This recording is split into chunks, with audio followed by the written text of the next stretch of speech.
Fritz and I have been a part of L'Arche in the greater Washington area for a long time.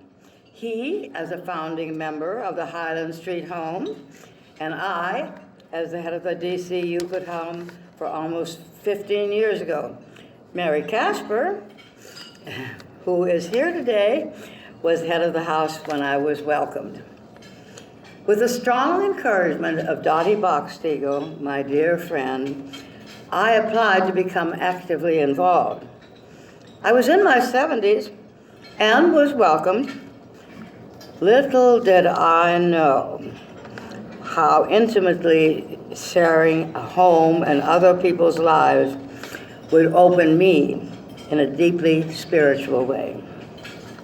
It would change me forever in positive ways.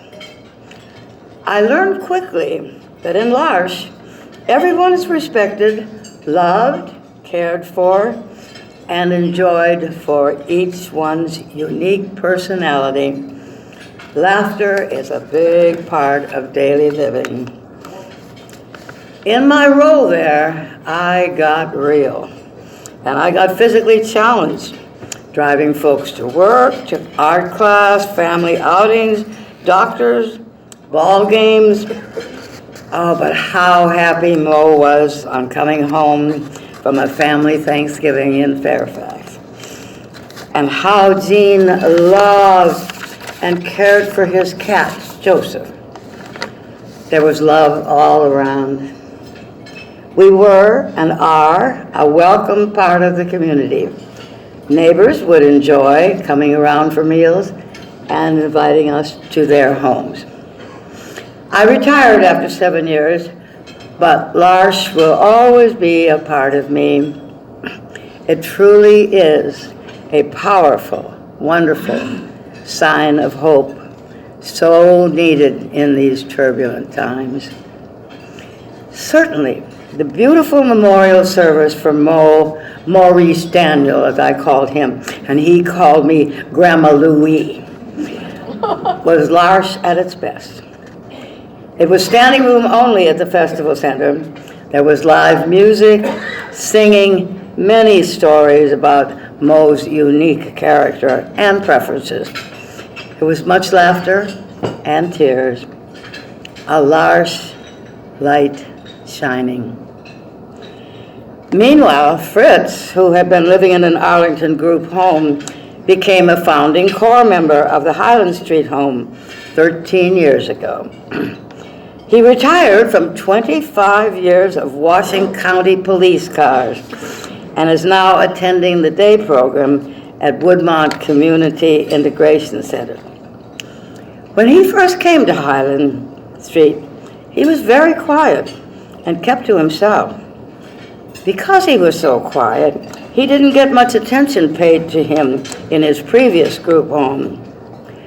As he began to recognize that the Highland folks, his caring accompaniers, really wanted to know him and care for him, and he gradually opened up and became eager to participate in a full life, a happy, self-confident man.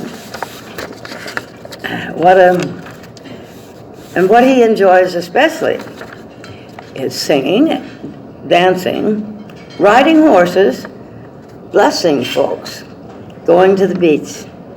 He socializes with the group adults going places. He loves to visit his sister Lisanne and brother-in-law in Michigan. He'll be 58 years old in June. He and I are both happy with and grateful for L'Arche. As a mother, I have the peace of mind that Fritz will have a place at the table for life.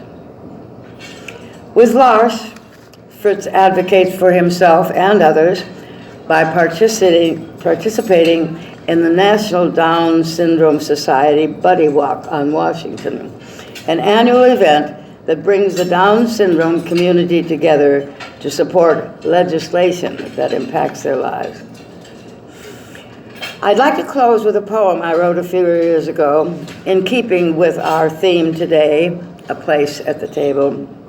It's called a sacred supper.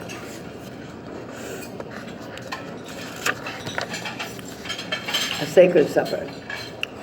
You've been invited for a meal. Dinner is over. The prayer candle is passed. You probably didn't hear half of the prayers. Fritz mumbles and Linda too. Eric is loud though. Hazel sometimes just doesn't feel like praying. Their accompaniers pray and all join in the Lord's Prayer. This is L'Arche. How they love the visiting stranger and outings to the beach, fishing, swimming, baseball games, parties, dancing, and sharing their lives. You leave. You are not the same. Something very special has happened.